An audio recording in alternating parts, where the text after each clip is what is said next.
नमस्कार साथियों, जैसा कि आपको पता है ICMR की तरफ से हमने अपना बैच स्टार्ट कर दिया है।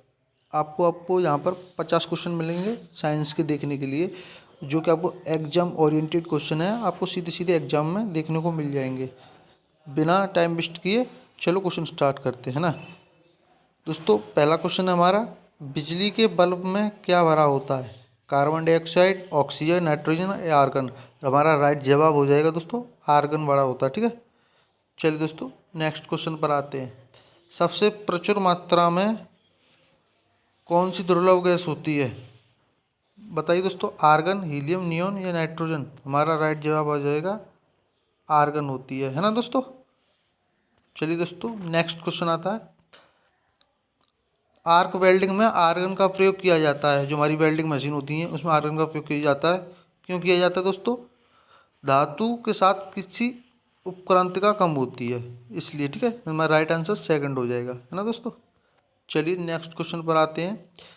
कैंसर के उपचार के लिए कौन सी उपयुक्त गैस का यूज होता है? हमारी कौन सी होता है? रेडॉन का लिए होता है। ठीक है, राइट जवाब हमारा रेडॉन हो जाएगा। चलिए नेक्स्ट क्वेश्चन पर आते हैं। जर्मेनियम आमतौर पर प्रयुक्त होने वाला डैश है। हमारा जो जर्मेनियम है क्या है? वो मेटल है, नॉन मेटल है या मेटलॉइड है? दोस्तों हमारा जो राइट जवाब हो जाएगा अर्धचालक, वो मेटलॉइड है ना दोस्तों, जर्मेनियम। ठीक है, नेक्स्ट क्वेश्चन पर आते हैं। अत्यधिक पसीने को रोकने के लिए प्रिकली हीट पाउडर का प्रयोग किया जाता है। तो उस पाउडर का क्या किससे बना होता है? सल्फ्यूरिक अम्ल से, फॉस्फोरिक अम्ल या बोरिक अम्ल या कार्बोक्सिलिक अम्ल? तुम्हारा राइट जवाब होगा वो दोस्तों बोरिक अम्ल होगा। जो हमारा पसीने को रोकने के लिए बोरिक अम्ल का प्रयोग किया जाता है। ठीक है, चलिए दोस्तों नेक्स्ट क्वेश्चन पर आते हैं। और दोस्तों गारंटी है आपको सीधे सीधे एग्जाम में देखने को मिल जाएंगे। नेक्स्ट क्वेश्चन, निम्नलिखित में से कौन सा एक अर्धचालक नहीं है? बताइए दोस्तों, सिलिकॉन, गैलियम ऑक्साइड या जर्मेनियम? बताइए दोस्तों, या क्वार्ट्ज? 1 सेकंड दोस्तों, इतना पता, सिलिकॉन, गैलियम आर्सेनाइड, जर्मेनियम, ये तीनों हमारे क्या हैं दोस्तों? ये तुम्हारे मेटलॉइड हैं। ये तीनों अर्धचालक हैं। इसका राइट जवाब हो जाएगा क्वार्ट्ज। क्वार्ट्ज एक मेटलॉइड नहीं है ना दोस्तों। चलिए नेक्स्ट क्वेश्चन पर आते हैं।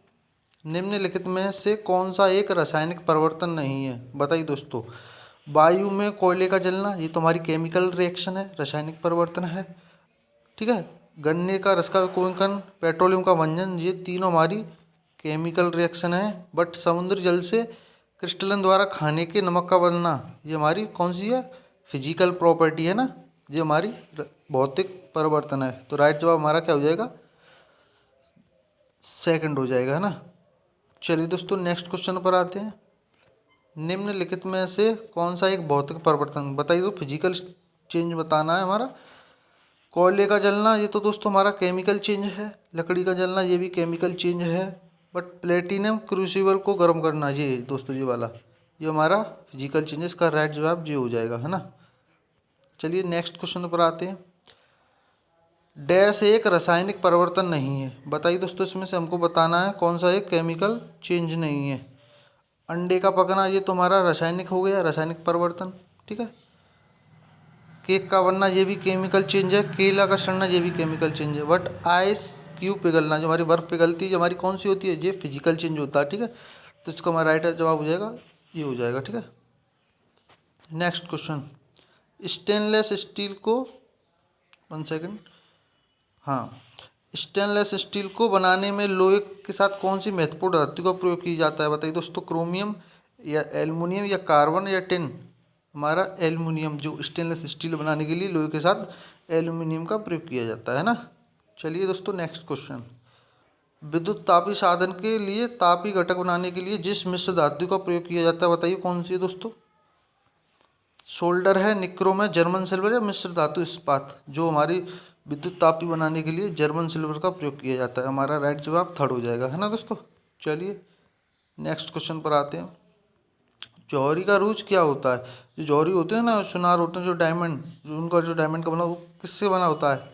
फेरिक कार्बोनेट, फेरस ऑक्साइड या फेरिक ऑक्साइड? फेरिक ऑक्साइड से बना होता है। राइट जवाब हमारा थर्ड हो जाएगा ना। चलिए दोस्तों नेक्स्ट क्वेश्चन पर आते हैं। और दोस्तों जी आपको सीधे एग्जाम में देखने के लिए मिल जाएंगे, हमारी गारंटी है आपको साइंस में से। 25 नंबर की साइंस आएगी ICAMR एग्जाम टेक्नीशियन के लिए। 25 में से 25 की गारंटी लेते हैं दोस्तों हम, है ना। चलिए नेक्स्ट क्वेश्चन आता है, लोहे का शुद्ध रूप क्या होता है। एक लोहा होता है जो शुद्ध रूप में क्या, कच्चा लोहा, ढलवा लोहा, स्टील या पिटवा। उससे लोहे का शुद्ध रूप हमारा पिटवा लोहा होता है। राइट जवाब फोर्थ हो जाएगा ना दोस्तों। चलिए नेक्स्ट क्वेश्चन पर आते हैं, लोहे की जंग डैश होती है। बताइए दोस्तों, लोहे की जंग कैसी, लोहे पर जंग लगना कैसी रिएक्शन है। भौतिक प्रक्रिया, प्रतिवर्ती प्रक्रिया, रासायनिक प्रक्रिया, मिश्रण। दोस्तों लोहे पर जंग लगना केमिकल रिएक्शन आता है, रासायनिक प्रक्रिया। ठीक है, हमारा राइट जवाब थर्ड हो जाएगा। चलिए दोस्तों नेक्स्ट क्वेश्चन, लोहे के धातु से जंग लगने के लिए वायु में डैश दोनों की आवश्यकता होती है। जो हमारा आयरन होता है उस पर जंग आती है, वो किसके कारण आती है। जो सभी पता, ऑक्सीजन और नमी के कारण आती है। ये तो सभी जानते हैं, सिंपल क्वेश्चन है। नेक्स्ट क्वेश्चन, लोहे में जंग लगने से क्या होता है। बताइए दोस्तों, लोहे में जंग लगने से विघटन होता है, विस्थापन या ऑक्सीकरण या अपचयन। दोस्तों ऑक्सीकरण रिएक्शन होती है, ठीक है, रिडक्स रिएक्शन होती है ना, इसके ऑक्सीकरण रिएक्शन होती है लोहे पर जंग लगने के लिए। ठीक है, चलिए नेक्स्ट क्वेश्चन पर आते हैं, जब लोहे में जंग लग जाती है तो उसका वजन क्या होता है। बताइए दोस्तों, आपने तो काफ़ी देखा होगा कि लोहे पर जंग लग जाती है क्या होता है, उसका सीधी सीधी बात है, वजन बढ़ जाता है। नेक्स्ट क्वेश्चन, जब लोहे की कील में जंग लगती है, दोस्तों जब लोहे की कील में जंग लगती है तब आयरन ऑक्साइड बनता है, तो हमें पता है ऑक्सीकरण रिएक्शन होती है। तो ऐसी स्थिति में क्या होता है, कील के भार में बिना कोई परिवर्तन, कील के भार हमने अभी बताया कि लोहे पर जंग लगती है तो लोहे में का भार बढ़ जाता है, तो कील के भार में बढ़त हो जाती है। ठीक है, राइट जवाब थर्ड हो जाएगा इसका। नेक्स्ट क्वेश्चन, गैल्वेनीकरण एक प्रक्रिया है। सभी को पता है दोस्तों गैल्वेनीकरण क्या होती है, एक प्रक्रिया जिसमें लोहे पर जंग लगने से रोका जाता है। ठीक है, तो क्वेश्चन पूछ रहा है, गैल्वेनीकरण एक प्रक्रिया है जिसमें लोहे की वस्तु पर डैश से बचाने के जिंक परत चढ़ाई जाती है। किससे बचाने के लिए दोस्तों, जंग लगने के लिए। ठीक है, ये तो सब अभी बताया, जंग लगने के लिए। ठीक है, नेक्स्ट क्वेश्चन, इलेक्ट्रिक बल्ब में फिलामेंट भरा होता है, सभी को पता है ये तो वो किसका बना होता है, टंगस्टन का बना होता है। ये तो सभी जानते होंगे मेरे अंदर हिसाब से।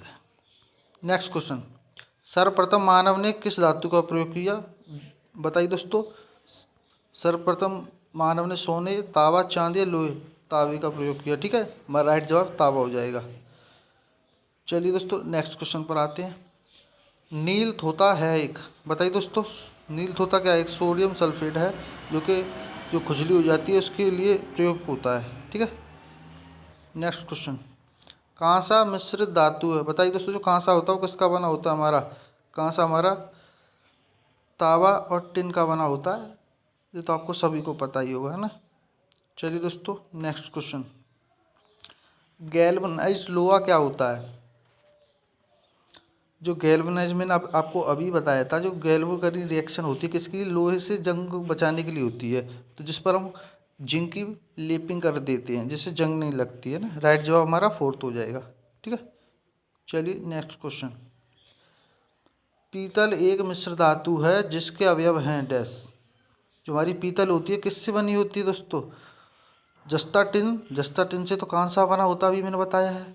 तावा टिन ये भी नहीं होगा, तावा और जस्ता, हमारी जो पीतल होती है तावा और जस्ता से बना होती है। राइट जवाब हमारा फोर्थ हो जाएगा, है ना। चलिए दोस्तों नेक्स्ट क्वेश्चन पर आते हैं, गैल्वेनीकरण जंग से बचाने के लिए एक प्रक्रिया है। ये दोस्तों अभी बता रहे, 3-4 क्वेश्चन हो गए इसके। तो स्टील और लोहे पर किसकी कोटिंग की जाती है, मैंने अभी बताया आपको, जिंक की कोटिंग की जाती है ना, जिससे जंग नहीं लगती है ना। नेक्स्ट क्वेश्चन, वह धातु जो एसिड एवं एल्कली के साथ क्रिया करके हाइड्रोजन निकालती है, कौन सी है दोस्तों ऐसी धातु है जो एल्कली के साथ क्रिया करके हाइड्रोजन निकालती है, जिंक, सोडियम या पोटेशियम। बताइए दोस्तों, जो हमारा राइट जवाब हो जाएगा दोस्तों पोटेशियम हो जाएगा, है ना। नहीं सॉरी पोटेशियम नहीं, जिंक हो जाएगा हमारा। ठीक है, नेक्स्ट क्वेश्चन, निम्नलिखित में से कौन सा एक अम्ल जो हाइड्रोजन प्रतिस्थापित करके लवण बनाता है। बताइए दोस्तों, जिसका हमारा राइट जवाब हो जाएगा जस्ता।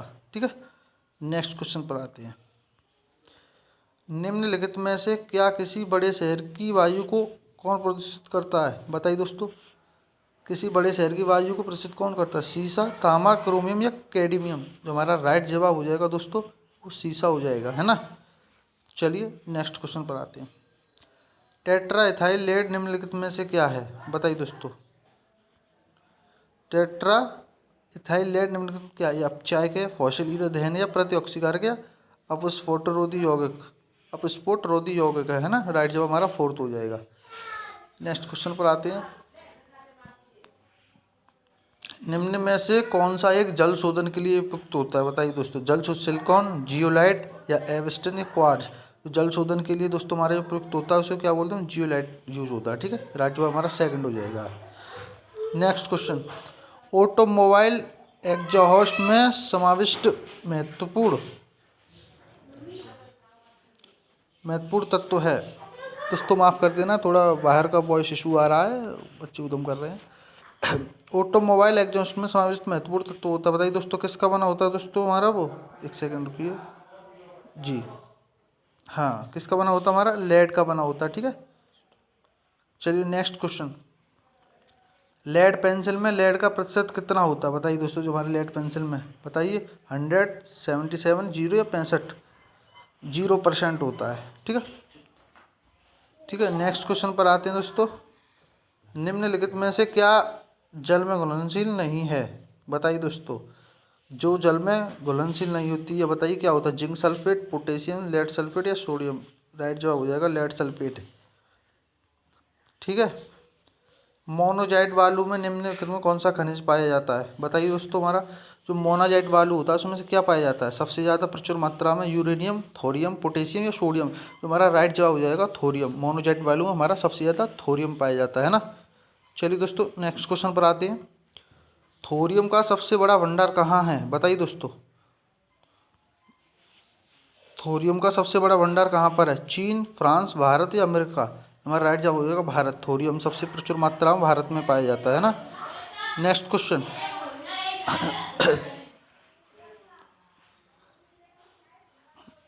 कहाँ पर गए? 1 सेकंड रुकिए दोस्तों।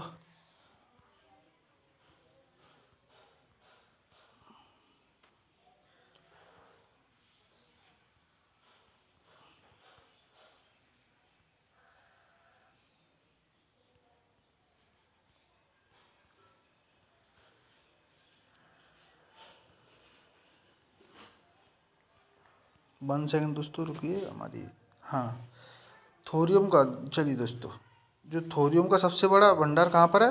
भारत में होता है ना। चलिए दोस्तों नेक्स्ट क्वेश्चन पर आते हैं। केरल के समुद्री तट को रेत के भरपूर मात्रा में क्या पाया जाता है? बताइए दोस्तों। सबसे ज़्यादा क्या पाया जाता है? Thorium, calcium, रेडन? अभी आंसर आता है थोरियम। जो केरल के समुद्री तट पर जो रेत पाई जाती है उसमें सबसे प्रचुर मात्रा में थोरियम पाया जाता है। चलिए नेक्स्ट क्वेश्चन पर आते हैं। कार्बोनोटाइट किसका अयस्क है? बताइए दोस्तों। कार्बोनोटाइट सबको पता है यूरेनियम का अयस्क है ना। किसका? यूरेनियम का। नेक्स्ट क्वेश्चन पर आते हैं। यूरेनाइट है ना दोस्तों। क्या हो गया इसमें? हाँ, चलिए दोस्तों नेक्स्ट क्वेश्चन। यूरेनाइट डैश एक अयस्क है, बताइए। यूरेनाइट है वो किसका अयस्क है हमारा? बताइए। जिंक का, टाइटेनियम या यूरेनियम? जो यूरेनाइट है हमारा जो यूरेनियम का अयस्क है, ठीक है। Next question. निम्न में से कौन सा एक यशत पुष्प कहलाता है? बताइए दोस्तों। Zinc bromide, zinc chloride, zinc oxide, zinc nitrate? हमारा राइट जवाब हो जाएगा हमारा जो जिंक ब्रोमाइड, है ना। चलिए नेक्स्ट क्वेश्चन पर आते हैं। इस्पात या आयरन की किसी एक वस्तु में जिंक की पतली परत का लेपन का नाम क्या है? बताइए। जो इस्पात आयरन की एक वस्तु पर जिंक का पतली लेपन से यशद लेपन बोलते हैं। ये भी दोस्तों हमारे जो आयरन होता है, स्टील होता है, उसे जंग से रोकने के लिए यूज किया जाता है ना दोस्तों। आज के लिए बस इतना।